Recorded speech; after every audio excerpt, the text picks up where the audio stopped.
Hello all you history lovers. Welcome back to Appalachian Memory Keepers. Today we're traveling to a charming spot in southwestern Virginia, the Church in the Cove, nestled in beautiful Tazewell County.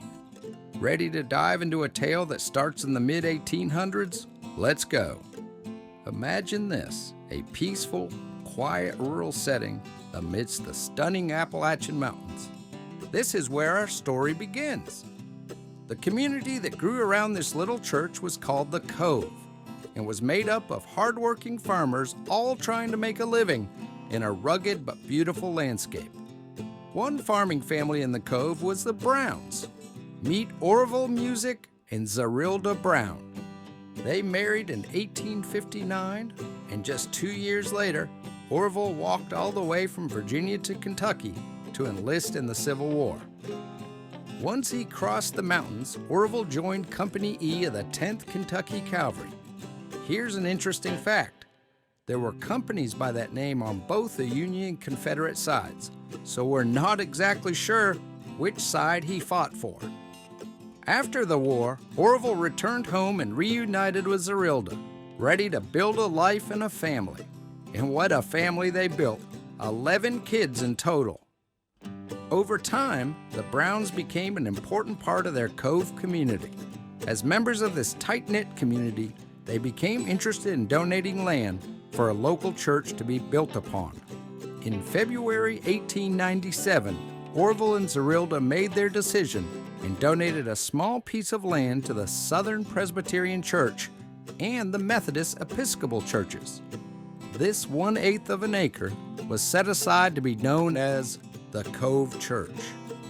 In its early years, Cove Church was shared by both Presbyterians and Methodists, with each denomination taking turns leading services. Over time, the services became mostly Presbyterian, and it eventually became known as Cove Presbyterian Church. By 1965, the Methodists officially ended their association with this church. Just a few short years later, the Presbyterians also stopped holding services there because of declining attendance, although they still technically own the property. But the story doesn't end there. From 1968 to 2008, a local man named Mr. Walter Brownie Ellswick took over. He led services for the Church of God in exchange for maintaining the building. Even after regular services stopped in 2008, the Cove Church hosted a few weddings and funerals, mostly for local people. In 2013, the Presbytery, which still held the deed for the property, returned it to the descendants of the Brown family. Today, the church in the Cove stands as a beautiful yet haunting reminder of a close-knit community and its rich history.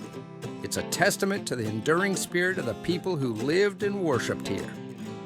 Thanks for joining us on this trip down memory lane. If you enjoyed this story, please give us a thumbs up and don't forget to subscribe for more amazing historical tales. Don't forget, we are all memory keepers. See you next time.